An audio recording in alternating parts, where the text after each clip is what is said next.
morning. Hello. Welcome to day 2 of the Numerology of Business Masterclass series. Today, we're going to dive into more of the energetics and particularly as it relates to the intelligence of our heart. But before we do that, let's do a quick recap of yesterday because yesterday was fire. The comments that I received, the emails, the personal messages were absolutely heartwarming. It just makes me just feel so absolutely incredible that I said yes to this. Part of me is like, why did I take so long to offer something like this? But I'm so glad that I am and that I did and that all of you are here. So thank you so much for being here. Thank you for listening. Thank you for being here live. Thank you for catching the replay. And thank you for letting me know when things resonate and when you love them. So yesterday we really dove into our relationship with the universe and focused on remembering that the universe always wants us to win. The universe is always co-conspiring with us to create something so beautiful and so magical. This is about understanding the languages of the universe. When we begin to understand how the universe speaks to us and how we can speak to the universe, we change the game. Completely change the game. Remember that everything is energy, everything is a vibration, everything holds a frequency here in Earth School, and numbers are no exception. In fact, they are one of the grandest ways that the universe speaks to us. And I had to laugh yesterday when I was recapping everything. Yesterday, I looked at the time and it was 11:11. I got 11:22, 11:44 while I was on the call. I don't know if anybody noticed, but the recording was exactly 1 hour, 11 minutes, and 20 seconds. I did not do that on purpose. You just can't make this up. And when I was talking to my team that's working with me on this to just get it out there into the world and build the systems, when we were communicating, there was definitely time stamps that we had to laugh about. I was like, and I told them, I said, I'm going to wait until it's like 4:14 to send this email. But there was things done intentionally, but there were so many messages from the universe yesterday saying we are on track, that the universe is here to support us, to co-conspire with us, and definitely wants us to win with this wisdom and this knowledge and this information. So numbers hold an energetic property, and we're going to really get into that today. So decoding this helps us decode the universe because everything is a pattern. This is rooted in science and mathematics, and this is 10,000 plus years old. This is ancient. It also allows us to decode ourselves. Our soul made a contract in this lifetime to come to Earth School. And when we begin to understand that contract, we begin to understand our own personal energetic code, and that is powerful stuff. We also talked about changing our thoughts and how changing our thoughts change our reality. That's the importance of understanding your numerology blueprint or your energetic code, because you begin to believe who it is that you are. You begin to remember your purpose and the meaning that you chose to have in this lifetime. So that shifts your thoughts. Today, we're going to take it a deeper, and we're going to bring it into the intelligence of the heart, because the mind and the heart are meant to work together. There is meant to be a bridge between the two, a very strong bridge. But the matrix that we live in does anything and everything in its power to make sure that that bridge does not exist. So we are disconnected from the mind and heart. I'm going to help you rebuild that bridge if you haven't done so already today. So changing your thoughts change your reality and helps you believe in who you are and what you came here to do and who you are here to serve. This is so important as spiritual entrepreneurs. And as we build these businesses, to get really clear on who our soulmate clients are. That clarity supports us in creating authentic messages that connect to their heart and their heartstrings. And that authenticity becomes magnetic, because authenticity is one of the highest vibrational states. Freedom, joy, and abundance and love is your birthright. This is also what we covered yesterday. and also the numbers and layers. So we did a quick brief on our ruling number, our psychic number, and also our sun card and our soulmate client card and what they mean. Today, we're going to focus on the ruling number. And if you want to go a little bit deeper, you can sneak in your psychic number as well. So I'll remind you how to do that if numerology isn't your jam. But why heart intelligence? Why is this a piece of the puzzle? Well, first and foremost, as I said yesterday, I've been studying heart intelligence for over 10 years now. And once you know what you know, you can't unknow it. Heart intelligence, emotional intelligence, and weaving this into the process of goal setting quickens our manifestation cycles. 11:11 again. Guys, can't make this up. I was looking at that. It's a big yes. Anyways, heart intelligence has to be a part of the equation. It's our thoughts plus our feelings plus our inspired action that creates our reality. We have a tiny brain in the heart, literally tiny brain in the heart. The heart itself has an electromagnetic field that's 5,000 times stronger than that of the mind. And yet here in Earth School, we tend to operate in the mental space, in the logical space. And I believe that everybody on this call knows why. That divine feminine has been removed from our lives, right? From religion, from science, has disconnected us from the emotional beings that we are. When we understand that this electromagnetic field is 5,000 times stronger than that of the heart, and we start operating from that place, again, manifestations happen a heck of a lot quicker. We get to collapse timelines. We get to create more momentum and ease in our life. This is what creates our force. Those who don't know me, I'm a huge Star Wars fan. So I'm all about the force and connecting to that force within us. That heart intelligence is the force within us when we operate from that place. And this is all part of the law of attraction, which I know all of you are very familiar with. But what they don't talk about a lot is that the law of energetics comes before the law of attraction. And that's why when so many people were introduced to The Secret, and they walked away from that knowledge and information, whether they read the book or the movie, they were like, well, I just have to think about what it is that I want and it's going to manifest. But it didn't work, did it? And then people gave up. And that's because there was a huge puzzle piece that was missing. And that was the energetics of the heart, understanding how it is that we want to feel and adding that emotional intelligence, that heart intelligence into the equation. Remember, if we think it and feel it and be it, we become a vibrational match for what it is that we desire. So we're able to cast a vision into the future, but call it into the presence, into the here and now. And we do so with our thoughts and our feelings and our inspired actions. The numbers in your energetic code have natural feelings and values that are associated with it.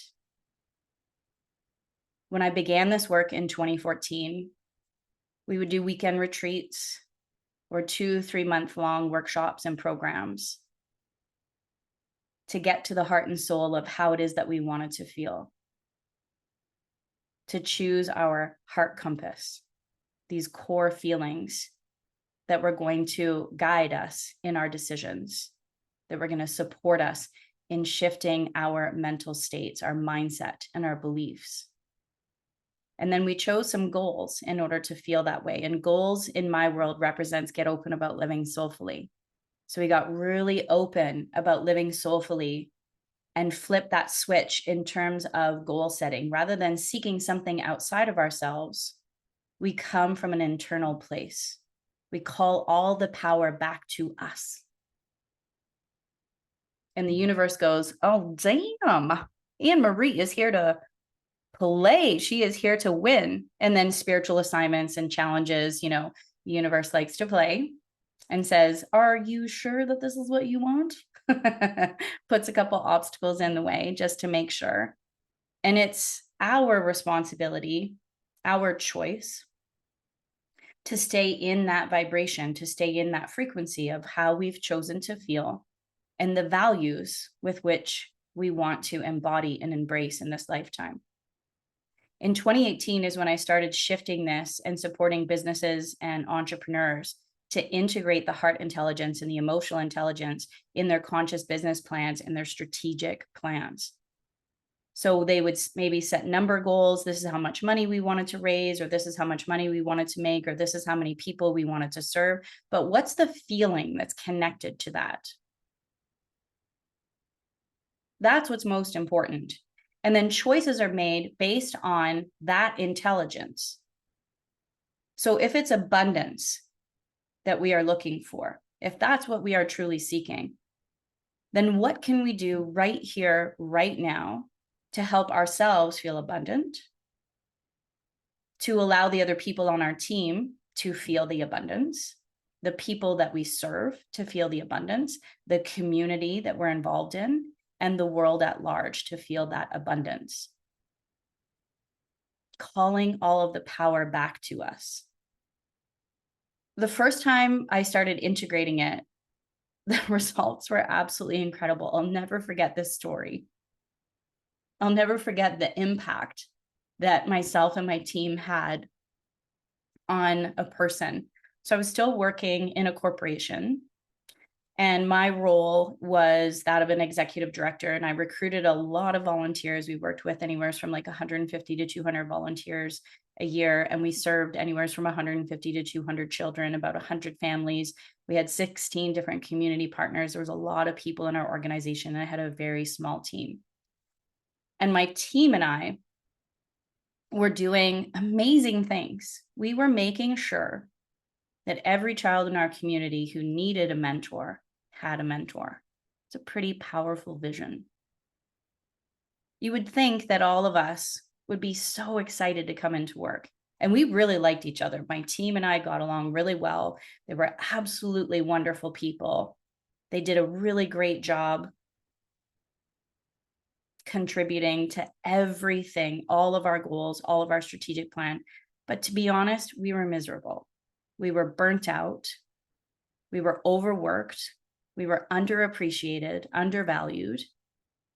And this is because our branch was a small portion of a larger organization. So I shifted everything because I couldn't stand coming into work anymore, and neither could my team. So we started to look at, okay, this is how we're feeling. Let's just say the opposite. Let's just say the opposite and consider what our lives would look like coming to work every single day if we chose support, appreciation, gratitude, abundance. And then what are the things that we are going to do to help ourselves feel that way, to help each other feel that way, our volunteers, our children, our families, our community partners, and the world at large. One of the things we immediately implemented was we downloaded all of our volunteers and all of our children's birthdays, and we made birthday cards. Everybody loves snail mail, right? And it was, I don't know, it's kind of like a lost art. I know I'm terrible at sending snail mail, but we started doing this and the emails started coming in. And they were personalized. Like I'm talking one day, 4 o'clock on a Friday, we've got a couple bottles of wine, and myself and my team, we sat down and we hand wrote our signature and a happy birthday to like 400 different cards, and then pre-stamped them, and then a whole schedule of like when these need to go out. And people were just so appreciative. The biggest impact, like that time where I was like, oh, this really works. There was one of our volunteers. She was so dedicated. We're talking somebody who had volunteered with this organization for a decade, and she had multiple different children that she worked with. So she had been a mentor for a long time. And when her mentor would grow and graduate, then she would say, yes, I would like another mentor. And we'd choose a young person for them. So that way she would stay long-term. And her mother was quite ill. and was living 2 hours away from her. So in order for her to go care for her mother, it was like a 3-4 hour round trip in order for her to go see her mom. And while she was supporting her mother in her last days, she stayed consistent as a volunteer. Not once did she miss her session with that child. So we showed up at her work with a giant bouquet of flowers and a big thank you card. Myself and my entire team went to her and we just said, thank you. We want to let you know that you're an incredible person. We're so sorry for your loss. We know it's not easy losing a mother, even when they're older. And we just want you to know that we care about you and we appreciate you so much. And she burst into tears. She was like, no one's ever treated me like this before. No one's ever appreciated me like this. I've never felt so valued in my life.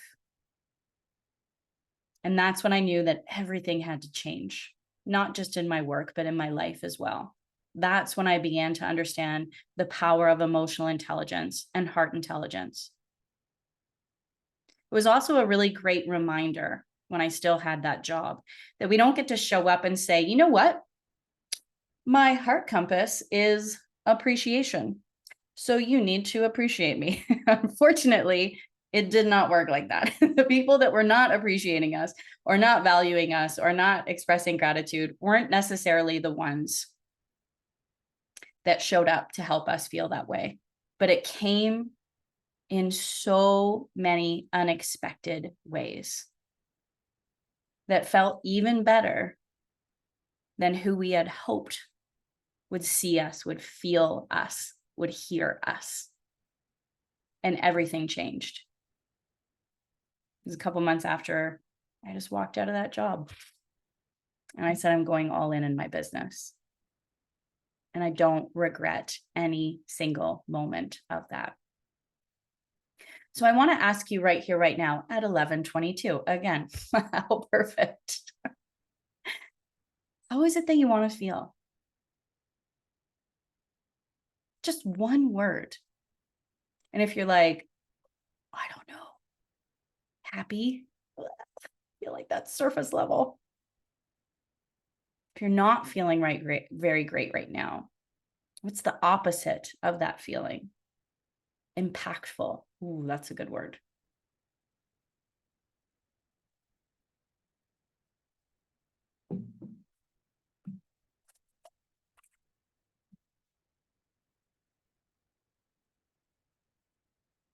222 here. Love it. Grateful, fulfilled. Keep them coming. Giving. I love that word, and generosity as well. I've got double nines, so it's very important to me. Peaceful.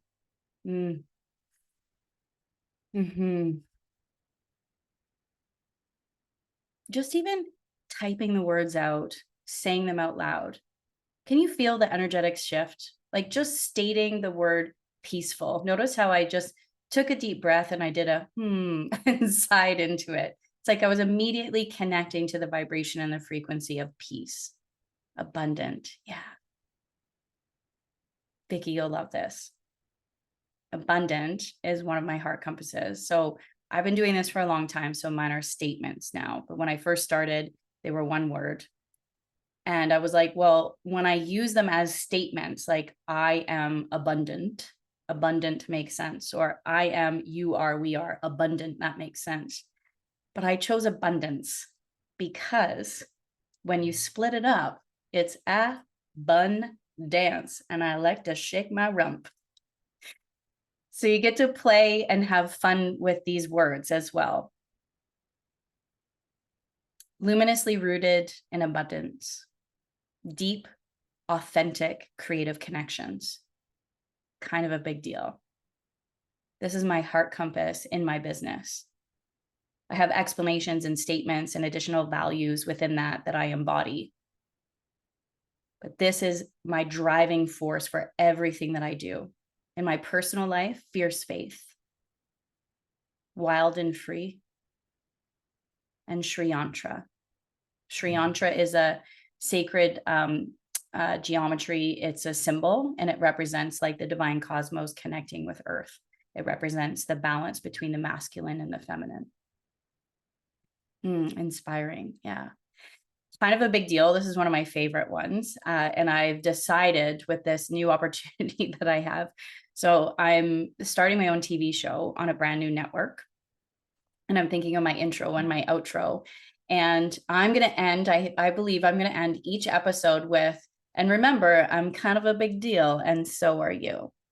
And this comes from the movie Anchorman with Will Ferrell. When he approaches Veronica Corningstone, he's like, he wants to date her. He's like, I don't know if you know this, but I'm kind of a big deal. Like, I smell like rich mahogany and I have a leather couch. And she's like, okay. And it just reminds me to not be so serious about everything all the time. I'm a 7 of clubs. I'm all about sacred fame. I'd be lying if I said, well, I don't care if people know me. I want people to know me. Kind of a big deal, keeps me humble. I love it. I have so many people in my life, bless their hearts. They're like, Anne-Marie, you are a big deal. I'm like, thank you. I'm going to stick with kind of a big deal because that keeps me humble. I'm also Aries. I got this competitive streak. So I want to like keep that for the baseball field, not in this work that I'm doing. So important and so valuable. So when I kicked this off as a side hustle over 10 years ago now, yeah, we were hanging out for a full weekend. We were spending months and months together to get to the heart and soul of these words, to understand the emotional intelligence, to decide on the heart compass. When numerology came into my world, I immediately started to see the patterns. People who use the word freedom have a lot of 5 energy in their code and 7 energy in their code. I don't see that as a coincidence. People who are using words like generosity or giving back or purpose had a lot of 9 energy in their code. So rather than taking months, sometimes years, there's clients that I still work with that came into my world in 2014, 2015. Rather than taking an extremely long time to tap into that little teeny tiny brain in the heart and the electromagnetic field, again, we get to collapse these timelines and get right to the heart of it. This is who you are. This is your energetic code. If you have 5 energy, you value freedom. You don't like people telling you what to do. You got a lot of knowledge. You got a lot of wisdom. It has to be fun. It has to be adventurous, or else what's the point? You love fucking around and finding out. You're okay with that, right? So freedom is going to be one of those words. My name energy that I built my business on is 5 energy. It's an agent of change. I did this on purpose. When I talked to my partner about getting married someday, I said, when we get married, is it important to you that I take on your name? And he said, well, what's the point of getting married if you don't? And I'm like, well, there's a lot of other reasons why you get married other than just changing your name. He has a whole history in terms of his name. There's a lot of things going on with it. I understood where he was coming from. And I said, hear me out.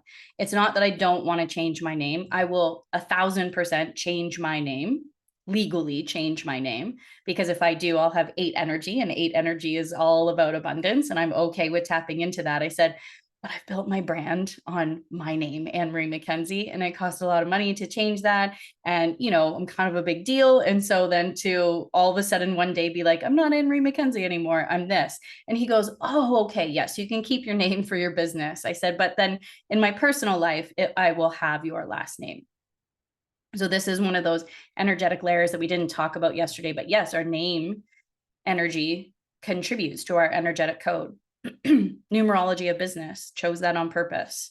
Soulful business strategist, chose that on purpose. When I was looking at the name for my TV show, chose that on purpose, 8 energy.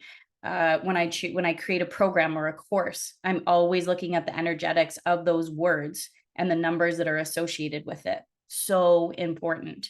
The other thing that's really important when you're choosing the compass of your heart, when you're really looking into the intelligence of your heart and emotional intelligence, look at the definition of those words, because oftentimes, most of us were emotionally stunted.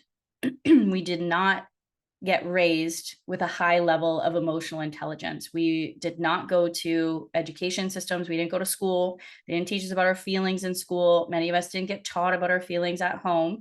And so we misunderstand what some of those emotions and those feelings mean. So look at the definition of that emotion before you choose to anchor into it. And same with the values as well. It's so important. It happens a lot in my workshops and retreats where people will choose a word and then they look at the definition and they go, that's not what I mean at all. That's not what I'm talking about. So then we look at the synonyms of it. What are different emotions that are associated? What's a different word? So an example of that would be maybe like peace, tranquil, or calm, right? They all kind of have that same vibration, that same frequency, but they mean a little bit different. Responsibility and accountability. That's something I was looking at yesterday when I was reviewing the 6 stages of the transformation and divine timing cycle. Mars is connected to responsibility, Saturn connected to accountability. And I was like, well, what's the difference? What is the difference? I want to make sure that there's actually a difference and that I understand this before I put that out there into my community. Because again, words have a vibration and they have an energy. By the way, responsibility is about it's about self-responsibility and acceptance and choosing to do something with it. And accountability is what you do with the after effects of you taking responsibility. Does that make sense? So it's like you take responsibility, things change, things shift.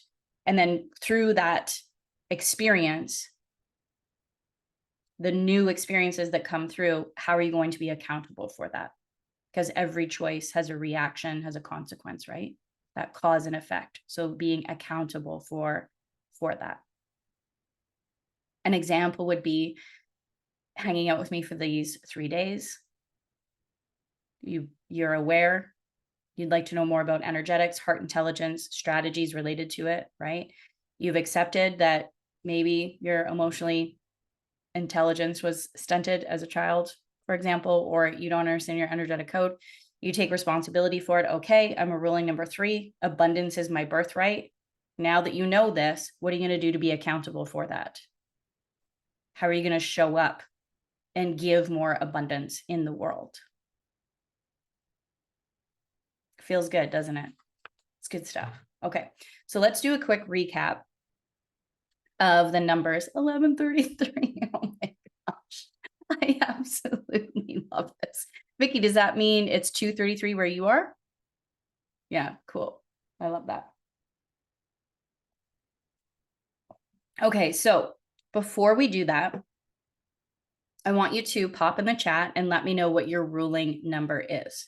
So if you're brand new to numerology, this is your entire birthday, your month, your day, your year, and we're reducing it down to a number between 2 and 11 or 22 or 33. Remember, 11, 22, 33 are master numbers. And the reason we are not coded as a ruling number to the number 1 is because that represents God, Goddess, all that is, the universe, source, and all of us have that energy within us. Ruling number 4, 6, 5, 3. Beautiful. If you want to have fun with this, you can calculate quickly the ruling number of a loved one. Maybe it's your partner or one of your children or somebody that you're in a business collaboration with. And then you can learn a little bit more about their ruling number and how it is that they want to feel. This is so powerful. Somebody on my team came onto my team and I knew she was a ruling number 10. And I said, when I give her projects, I would ask her, is this going to bring you joy?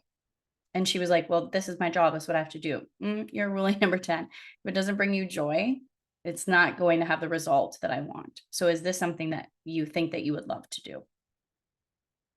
Ruling number 7, personal day 11. Thank you for bringing that up. So The second number that you could also look at in your code that's quite easy is the day that you were born, your personal day or your psychic number.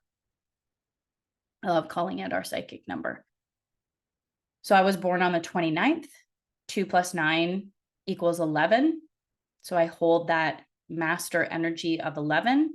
I'll also resonate with the information being shared about the number 2, because 1 plus 1 equals 2. Beautiful. Ruling number 11, personal day 3. Yeah, Adrienne and I are cool. We flip. I'm 311. She's 11-3. Personal day 9. Oof, that feels good. The other thing that you could pay attention to as well, I don't want to make this very complicated, but I know my soulmate clients and they can handle this. If you have multiple numbers in your birthday, so I was born on the 29th and also born in the 1900s, which makes us sound super old. But this means that I have double 9s. So the 9 energy is something that's going to really resonate with me as well. Even though it's not my ruling number, it's not my personal day psychic number, it really resonates with me because I have those double 9s. Ruling number 5, psychic number 6, personal day 8. Ooh, I love that. Okay, so we've got a wide range. Adrienne has 33 in her grid, so she's going to resonate a lot with 33. So when we're building out the heart compass and the values that we want to embody in our life and in our business, I highly recommend choosing one and playing with that first and then building out more. And the reason for this is I don't want it to be overwhelming. I want it to be simple. Simplicity creates a massive amount of impact. When I first started doing this work, I could not narrow it down. And I had like 12 feelings I was trying to feel and give away to other people every single day. And it was too much. I had lost my mom. I had chosen feelings to feel during that experience. But when she passed, without a shadow of a doubt, I knew that she still existed because I was there with her. So I chose the word sacred. And I worked with that word sacred for months. Notice that I didn't use the word sacred, though, when I shared my own heart compass or values. That's because I'm an embodiment of sacredness now.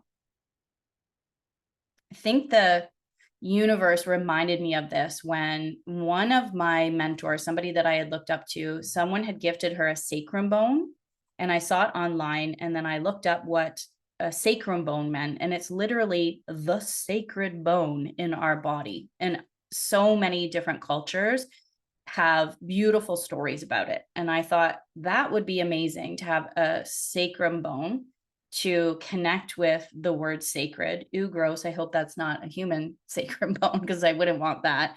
And I kind of just left it as is. But every single day, I chose to do things that were sacred to me.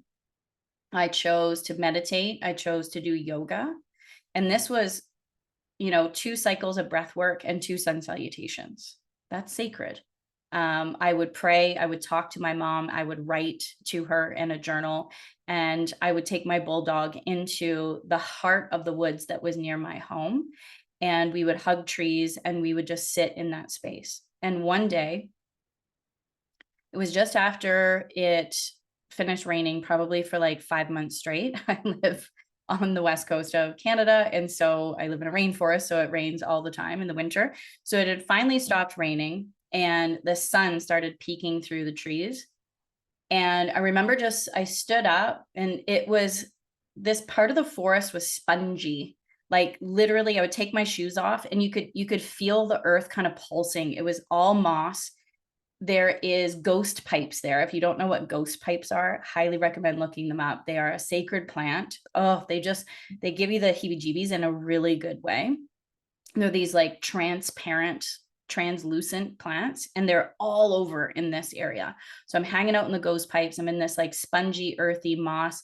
I stand up. I allow that sun to just peek through the trees, shine through. I'm basking it in. I open my eyes and I look down, and this is what's right in front of me.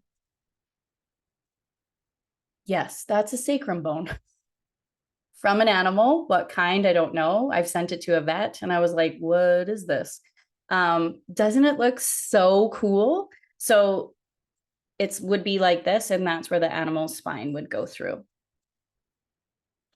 So this is a physical, tangible example of choosing how it is that we want to feel and the values that we want to embody and how we can manifest this. Like, what are the chances? What are the chances of being in the woods? And there was no other bones around that area. We went to that place. This is our park.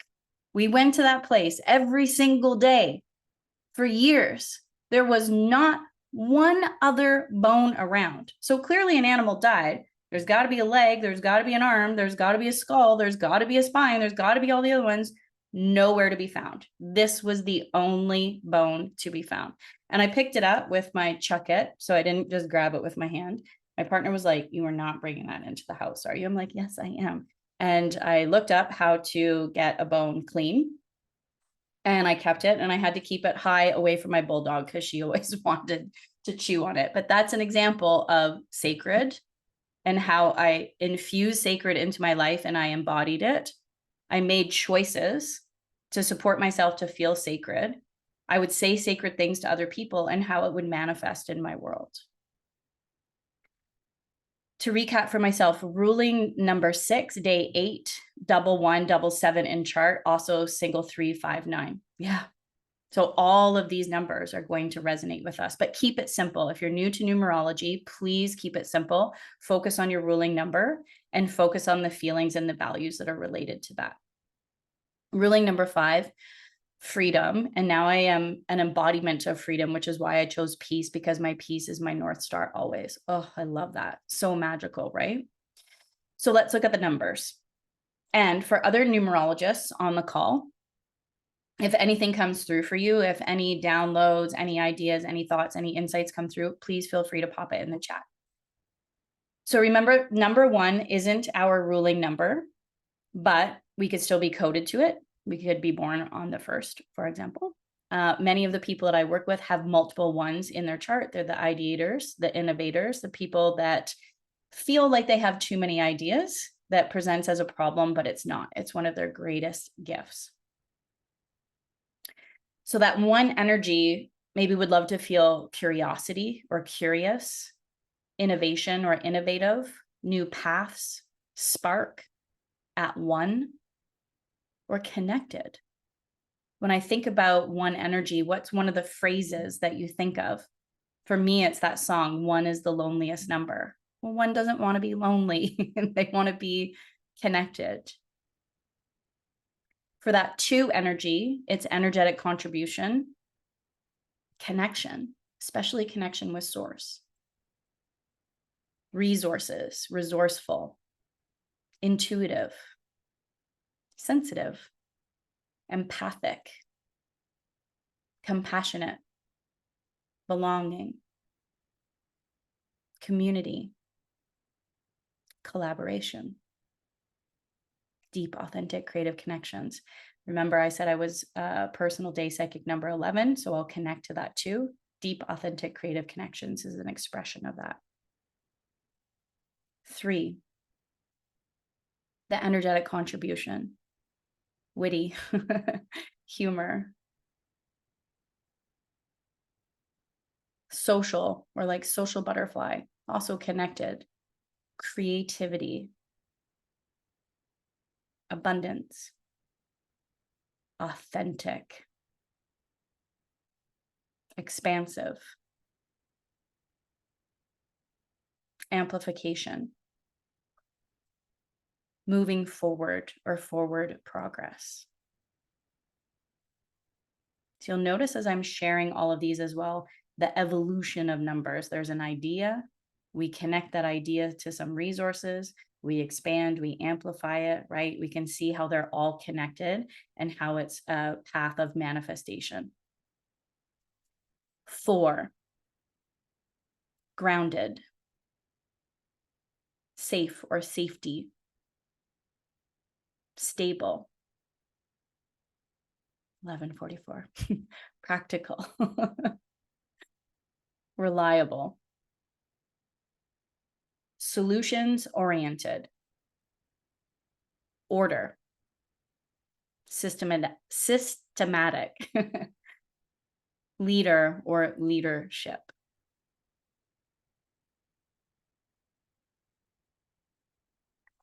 5, artistic, creative, heart-centered, determined, compassionate, freedom, knowledgeable, learning, flow, energized, rebellious, disruptive. 6, creative or creativity, inclusive, peace, harmony, balance, ease, luxurious, karmic adjustment, loyalty, serenity, home, love, cosmic love. I love cosmic love, not just love, cosmic love. 7, guide or guidance, purposeful, faith, trust, independent or independence, confident, ambitious, higher purpose, disruption or disruptor, wisdom. 8, energy, abundance, wealth, commitment, mastery, independent or dependable, strength, devotion, dedication. 9, responsibility, generosity, purpose, fairness, equality or equanimity, gratitude, to be of service, higher perspectives, let go, complete, completion. Gratitude, if I didn't say that already. 10, adaptable, fearless, joy, lighthearted, growth, meaningful, flexible, evolution, revolution, innovative, ideation. 11, psychic, compassionate, purposeful, faith, gratitude, trust, spirituality, meaningful, higher perspective.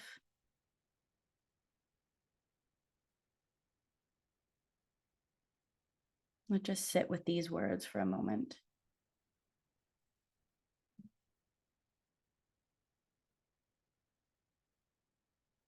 Hearing all of them, what were some of the words that stood out for you? Was there something that hadn't been in your energetic field before that came online today?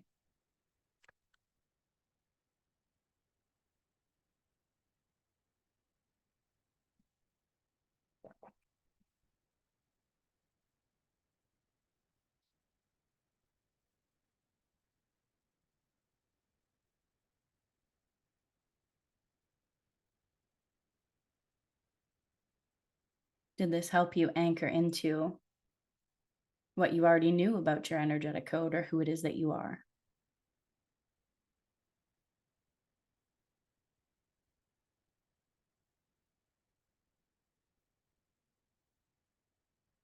Home, thought about it as more of a noun rather than a state of being. That's that six energy. I always see six as home. And I'll send you my Universal Six Energy playlist. I think you'll really appreciate it. And there's a couple songs on there about home. When we think about five, and again, the evolution of numbers, if five is the agent of change, the disruptor, create some chaos, what do we want after that? We want to come home. we want simplicity, right? We want comfort. We want support. We want to smooth out the rough edges of change. And I always see the six literally as, in the evolution of numbers where we're rebuilding this house. And six comes in and beautifies everything and makes gorgeous spaces to invite people in. Reminds me to stay grounded. Yeah, was that with that four energy? Is that what you're referring to? Anybody with four energy in their code, 147, needs daily movement and daily grounding. It's a must. Yes, that four energy. Grounded was one of the first feelings that I chose, and that was in 2014. And now it is morphed, grown, amplified, expanded into luminously rooted in abundance. I chose grounded at first because it made sense. I understood how to ground, activities that I could do around it. I had a visualization, bare feet in the grass. After working with it for a year or so, it wasn't enough. I was still so deep in my grief and wanting to leave my job, but not having the energy or the capacity to do so. It felt like if somebody just went like this, that I would fall over. So grounded wasn't enough. And that's when the word rooted came online, because I had this visualization of being grounded. Vicky's shaking her head as Vicky, rooted and real. Yeah. Of literally roots growing out from the bottoms of my feet so I could learn how to bend and sway like the trees during a storm. It meant that I was building resilience, that I would become unstoppable. The reason I share this story is start where you're at. It's okay to start where we are at. If you have lots of 8 in your chart and you heard the words like wealthy or luxurious, and you're like, I do not feel that, I'm completely disconnected to it, right? Then choose a word like gratitude or abundance that's going to support you to work towards something that might have a higher vibration or a higher frequency. Remember, tiny steps lead to giant leaps. That's how we quantum jump 1 foot in front of the other, 1% every single day, 365% a year. That's how much growth and change we would make.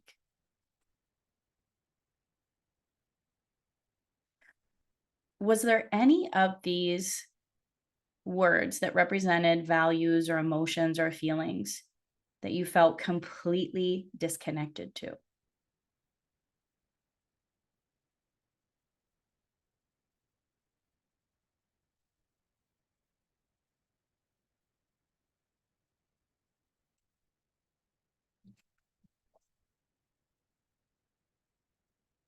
any words that you felt completely disconnected to? The reason that I'm asking this is in business, there's a couple of ways to approach it. You can focus on it yourself, choose that as a value, choose that as a word, take inspired action steps to feel that way, give that feeling away. Again, we don't get to say, hey, everybody, I chose to feel inclusive, so you need to include me in everything, right? But how can I make others feel inclusive? Or you can choose to hire for that. If that's something that is not a part of your energetic code, we can hire for that. I think I mentioned it earlier. Somebody on my team, 1155, as I'm sharing this. She is a ruling number 10. And so everything is about joy. I love having her on my team because not only is she an ideator and she does things in a very innovative way, she's not afraid to change things. She looks at the systems and the structures in my business and shows up and says, hey, have you ever thought of doing it this way? Great. Yes, I love that. If attention to detail, that 8 energy is not in your energetic code, then bringing somebody onto your team with that 8 energy would be a really good choice. Somebody that can look at that, the attention to details, that can become a master of something specific within your business that is not your area of expertise, and call in higher levels of abundance because of it. Yeah. It was the luxury part for me. Yeah. We definitely have that in common. Somebody asked me recently to explain my brand, and I said spiritual luxury, and they went, huh, I've never heard of that before. I'm like, nobody has. That's why I chose it. I think that's the purpose of a brand, is to take two things that don't make any sense together, combine them, right? And have people go, oh, interesting. And how fitting. I worked in nonprofits on and off my whole career. The matrix is coded to make us believe that there is not enough, right? That you are not enough, there is not enough. Nonprofits are rooted in scarcity mindset. We don't pay our spiritual leaders a lot of money. And anytime somebody who is a spiritual leader makes a lot of money, they often get a lot of flack for it. For those of you who may not know Neil Donald Walsh, Conversations with God, one of the greatest mentors in my life, changed everything. I started reading his books in my late teens, early 20s, and I've read them on repeat, all of them, multiple times. Those books generated a lot of wealth for him, and he got a lot of flack for it. So we are taught that, hey, if you're a generous, kind, giving person and you're rooted in spirituality, then you don't deserve abundance. We literally pay CEOs of companies that create a product that cause diabetes or cause cancer a lot of money, high 6, 7 figures. And then we'll pay an executive director in a nonprofit high 5s, low 6s. It makes no sense. So looking at my energetic code, spirituality is a part of who it is that I am. I am coded to that with that Master 11 number. I don't have a lot of 8 energy. I do have abundance, and abundance as my birthright. I'm a badass at manifesting because of that 3 energy. So I lean on that 3 energy to remind me that it's possible, but I'm not necessarily connected to luxury from the 6 or from the 8. So spiritual luxury was a combo for me in my brand that made sense and allowed me to believe that that's possible. Yeah, numerology and dating. I love numerology and dating. I get so many messages. Okay, I went on a date with a guy and this is his birthday. I'm like, I want you to have a couple more dates before we go into this. But I can't help it. I'm like, give me his number. And I might say, just a couple of things, but I allow them to have that experience a couple of times with the person so they learn how to trust their own intuition and their own instincts. But it is so fun, right? Looking at people's sacred contract and seeing which numbers are going to work. I had a girlfriend that's single and dating. And so we have a lot of these conversations, and she met somebody, went on a date, and immediately like went to the bathroom and texted me. She said, "We have the same birthday, just different year. What does it mean?" I said, "It means the universe is asking you, can you handle more of yourself?" And she said, "No." I said, "Well, there's your answer." "But he's so hot. He's a firefighter," et cetera, et cetera. I said, "Go have fun, learn more about each other, and then we'll come back to this conversation." I'm like, "You're the same, but you're different because you were born in different years." Yeah. Okay. I want to hear from you. What was one of your biggest takeaways today? What's something that resonated with you in today's conscious conversation? How did it feel learning about the numbers and connecting them to the intelligence of our heart and the importance of that?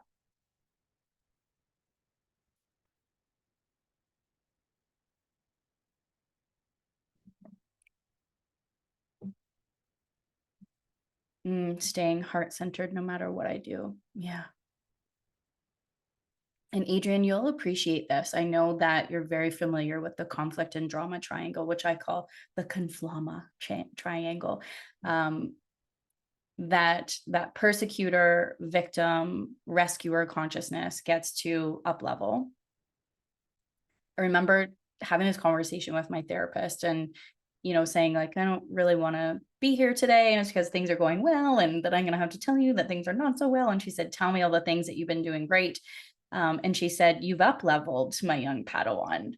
You've moved out of the conflict and drama triangle and you stepped into the other triangle." I'm like, "What? There was a different triangle all along?" And she said, "Yes, of course." So instead of victim consciousness, it's creator consciousness. Instead of rescuer consciousness, it's collaborator consciousness. Instead of persecutor consciousness, I call it heart conscious leadership. Heart conscious leaders, we're allowed to challenge things. In fact, we must. We must be the ones that say, "Hey, this isn't okay. Things need to change. We're going to do things differently. This is not the new earth paradigm that we are creating." So that heart-centered, that heart-conscious leadership, this is what it means. Putting our emotions first, our feelings first. Accessing the intelligence of our heart in every single decision that we make. It's powerful. I didn't realize that words have number power. Yeah. That was big for me when I was studying numerology in 2021. The aha moments that I had that put these two modalities together. There was this thing that I had been studying for 7 or 8 years, and then to learn a completely different modality as we do, right? Many of us are multi-passionate, multi-modality people. There's always that question of like, how are these two things going to work? Like, how am I going to mash this up? Like, people are going to understand what it is that I'm doing. I've always been this like emotional intelligence, heart conscious leader. And now I'm integrating numerology. Does this even make sense? 1000% it makes sense, right? The numbers are coded with words as well. Staying in my heart. It completely related, and I'm so grateful for you and your wisdom. Thank you, Melinda. I'm so glad that you're here. She's somebody who's been in my world for quite a while. She probably knew me when I was a hot mess. I was thinking about those days and how I don't miss them at all. Leveling up will help support us with taking our pain and turning it into purpose. Yeah, our pain is our power. When we don't turn our pain into power, it causes suffering. That's when we realize, okay, it's my own fault. Again, it's me getting in my own way. The reason why I'm suffering is because I keep choosing to suffer. So how am I going to take these not so great things that have happened, these spiritual assignments, these lessons, these experiences, these things that I've learned, and shift that into something that is oh so powerful. I was a teacher for 20 years and always taught differently. Other staff didn't get it. I can see that about you. I used to teach as well. I did not do anything to work towards becoming a teacher, but when I was 23, I became an entrepreneur and a teacher. So I get that. I didn't last very long. I kept getting called into the principal's office. Why does everybody keep getting like 9 out of 10 and 10 out of 10? I'm like, listen, we're working with a group of kids that have ADD, ADHD, OCD. They got every label under the sun. They sat their asses down for 30 minutes and did what I told them to do. 10 out of 10. Like, it's art. Art is subjective. Like, who am I to say, well, according to this rubric, if it has a stick figure, I'm like, have you met the graffiti artist in the UK that literally spray paints stick figures and evokes so much emotion from a stick figure? 10 out of 10. Anyways, I lasted 1 year as a grade 9 art teacher. And I'm like, I don't think I should do this anymore. But through empowerment and heart conscious leadership, nice to see that it's in the numbers. Yes. Wouldn't it be beautiful if every single teacher understood numerology so they can understand the students in their class? One of my cousins, she's a teacher, and I was checking in with her. How's your class this year? This was about 6 months ago. And she said, I have a very difficult child. He does not have a great home life. He's experienced a lot of trauma. I said, give me his birthday. And I told her about him through his energetic code. And I gave her just a few tips and tricks. Said he has an isolated 7. He does not trust easily. That's your number one goal. Focus on cultivating trust between you and him, and everything will change in your relationship. Not saying it wasn't a difficult year for her. It still was. And it still was for that little boy, but she was able to make progress with him. And she was able to feel a lot more confident going to work, knowing that she had the power to make changes if she just focused on cultivating trust. Also, home to me is really more of a sanctuary. Ooh, there's an example of looking at a word. Yeah, I think I want to feel like home. And then you start to think about the definition of what home means. And then you realize, actually, the word is sanctuary that I'm looking for. This is a big one. When my partner and I moved in together, now we're fortunate. We've known each other for 30 years. He was my grade 8, grade 9 boyfriend. So when we decided to move in together, it was pretty quick, probably, the outsiders looking in, but I'm like, he's been my friend for 30 years. And basically, if we can't live together, then, I want to figure this out sooner rather than later. So we had only been dating for about 5 months, and we decided to move in together. And we were like, I work all the time. You work all the time. I'm rebuilding my business in a city. I'm going to be networking. I play a lot of baseball. I'm very active, very social. We're hardly ever going to see each other, but we're at least going to be able to connect on a daily basis and share a space. And so we talked about what that was going to feel like. And we both chose the word home. 15 days before we were to move in together, the world shut down. Fun times. So 2 people who thought they would never see each other saw each other 24/7 for 5 months. And I tell you, his definition of home and mine were not the same at all. Not at all. It took a lot of heart conscious conversations in order to get on the same page. And now we have a beautiful, loving home together. I said, what's home for you? And he said, a place with a lot of plants. I remember. So we got a lot of plants, and I was like, this relationship is going to be great. I got a lot of plants. And I was like, wait a minute, it's got to be a lot more than just plants. For him, it was a place where he just came home to sleep because he worked so much in film. And I was like, no, this is a sanctuary for me.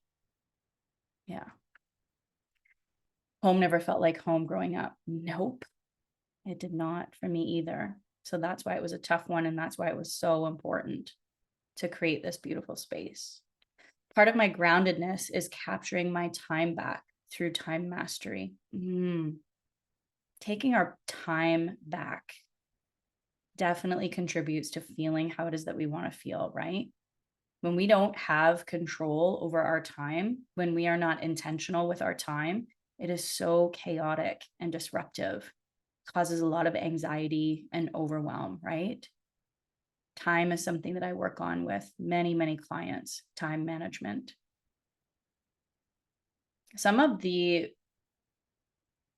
beautiful. I mean, we could talk for hours and hours about client success stories. One of them that's happening more recently, I have this client that is a therapist one-to-one. She's building a coaching practice outside of it, focusing on couples and sex therapy and building a course. And we've been together now for, I would say, 3 years. When she first came into my world, definitely disconnected spiritually, yet is a natural psychic. She ended up losing her practice completely, like her brick and mortar practice, ended up being diagnosed with a severe illness, has beat that severe illness, has rebuilt her brick and mortar practice, is creating that course, is thinking about a retreat center in another country. And every single time she shows up and I check in with her, she said, "This has been my biggest month yet, by another 10K." Then the next month, "This has been my biggest month yet, by another 10K." I'm like, what is going on? I know exactly what's going on. She understands. She's a ruling number 8. Abundance is her birthright. When she commits and devotes herself to her purpose and her meaning, her vision, and her mission in her business, and these values that she wants to embody, the sky's the limit. That's why her manifesting is on fire right now. And one of the key aspects of her business that's related to the intelligence of her heart is liberating sexual shame. Every single day, in her meditations, in her prayers, in her yoga practice, in her meetings, in her client sessions, in her creative days, she sits with the energy of liberating sexual shame. She sits in the gratitude and appreciation of all of the healing and the work that she has done within liberating her own sexual shame, and comes from that powerful place. This is not a coincidence. Not a coincidence. Okay, I will open it up to Q&A. If you have to go, totally understandable. I said these would be 1 hour-ish. But if there's anybody who have any comments, questions, or ideas, feel free to unmute yourself, and we can carry on this conversation. Or we'll wrap the call today.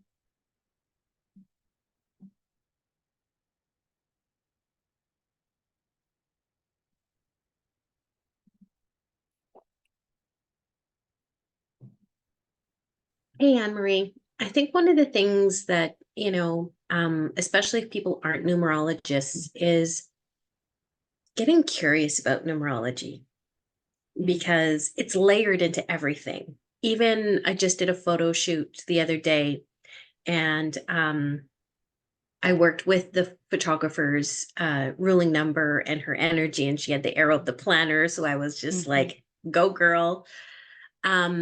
But even just educating yourself in a small way could really help people understand that you don't have to become a numerologist, but even just understanding what the double numbers or the arrows are, just in the basic Pythagorean numerology, is really impactful.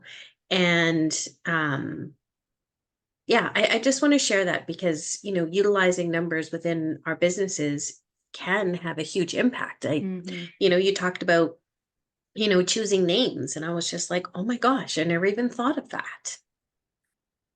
And it's fun. It's so fun. I have these back and forth Voxer conversations with, oh, I'm creating my course, or I'm, writing a book and here's the title, or this is my new offering. What are the numbers? What does it mean? Like, well, let's talk about your intention behind it and how you want it to feel and the values that are associated with it first. Yeah. And it's interesting that you lean into that intention piece because, I mean, our intention most of the time is to help people, is to give them maybe a possible shortcut so that they don't have to struggle like we did in certain things. I mean, that's why I do what I do. And so it's very much one of those things where, leaning into these beautiful tools that we have and just understanding the basics of it. It doesn't need to be complicated. It can be very simple. Yeah, I agree wholeheartedly. This is about weaving in the magical with the practical for amplified outcomes, right? For those desired outcomes to happen much quicker. Can you restate the process of selecting our words and then learning to embody them as core values? Absolutely. So in the immersion, it's currently called the Conscious Business Immersion. It's shifting to Numerology of Business Immersion. So the beginning of the course is supporting you to understand the spirit of your business, which is all of this, which is your energetic code, your soulmate client code, and connecting to the heart intelligence, the emotional pieces, the values. And then we go deeper and look at the vision, the mission, and the values. For today in this masterclass, again, simple, choose one. Choose one and play with it. This is your word. And the idea behind your heart compass is connecting the mental plane to this emotional and spiritual plane. So what are the beliefs? What's your mindset around this word? What's your relationship like with this word? Do you believe that you are already a full expression of that, or you have some work to do? What are statements that are connected to that word? So this month, for example, is a 5 energy month. We're talking about the month of June. 5 is an agent of change. Remember, loves freedom. One of the aspects of the 5 is it sits in the center of the energy grid. So it's connected to all the other numbers. It is a heart conscious, heart centered leader. Anybody who's a 5 always has stories about random people telling them too much information, always. And we work on setting energetic boundaries so people aren't stealing their energy, especially those energy vampires. But I see the 5 as a heart conscious leader. 4 is a leader, especially when it comes to seeing a problem more as an opportunity and calling in the solutions and the resources to make it happen. So that leadership quality starts to manifest, and the 5 takes it deeper by connecting it to the heart with more compassion, with more empathy, with more growth. So in the month of June, the aligning thought that I created to support people to connect to that energy was, I am a leader of heart consciousness. By healing myself, I heal the world. So taking that feeling, taking that emotion, taking that intelligence of your heart, connecting it to the mental plane, and then taking inspired action. So if you want to feel that way, what are you going to do about it? If you want to feel gratitude, how are you going to practice gratitude every single day? I'm going to write it in my soulful planner because there's a huge box every single day to write down what I'm grateful for.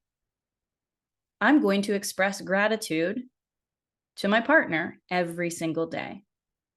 I'm going to choose 1, 2, 3 things that I am grateful for, and I'm going to speak them out loud to my partner every single day, even if they're pissing me off, even if they're annoying me, even if they didn't do what they said they were going to do. I'm going to find something to be grateful for with them, and I'm going to outwardly express it. Bring it into your business. Are you expressing gratitude to your team, to your support system, to your clients? I sent a client card that was this beautiful piece of art that represented her Leo energy. Lioness is a part of her heart compass, so it represented her heart compass as well. Expressed extreme gratitude for being with me since 2016. We've been working together. So 8 years together. And I made her a beautiful blend of essential oils that represented each aspect of our heart compass: passion, bliss, lioness. So I chose oils that represented that, and I put it in a roller ball of rose quartz. She was absolutely thrilled. I love it. This smells amazing. What oils are in it? When I told her that it's a representation of her heart compass, she was just over the moon. And she's like, in the card, you couldn't have picked a better card. So it's what inspired action steps are you going to take to feel that way and to gift that feeling to other people? Remember at the beginning of this call, or maybe it was in the middle, I talked about my heart compass and my values, luminously rooted in abundance, deep, authentic, creative connections, kind of a big deal. Can you see in the 2-ish hours that we have spent together that you're starting to feel pretty luminously rooted in abundance with the information and the value that I've been sharing? We've created some deep, authentic, creative connections here. We're having beautiful conversations. And when you're starting to learn about yourself and your energetic code and how it is that you want to feel, you feel like you're kind of a big deal, right? I remember learning about me as a ruling number 3, that creativity is how I mash up and call in abundance. I mean, I knew this, but I didn't know this. I wasn't embracing it. I wasn't embodying it. To be told that I'm a manifesting badass, I'm like, yeah, I am. Makes me feel like I'm kind of a big deal. So the more you get to know about yourself, the more you feel like you're kind of a big deal. Do you see how that works? So I set that intention before each of these calls, before all of my soulmate client sessions, and this is how I'm showing up. It's about walking your talk. If you want to live a peaceful life, how are you going to embody, embrace peace, and share that with other people? If peace is your word, peace begins with me.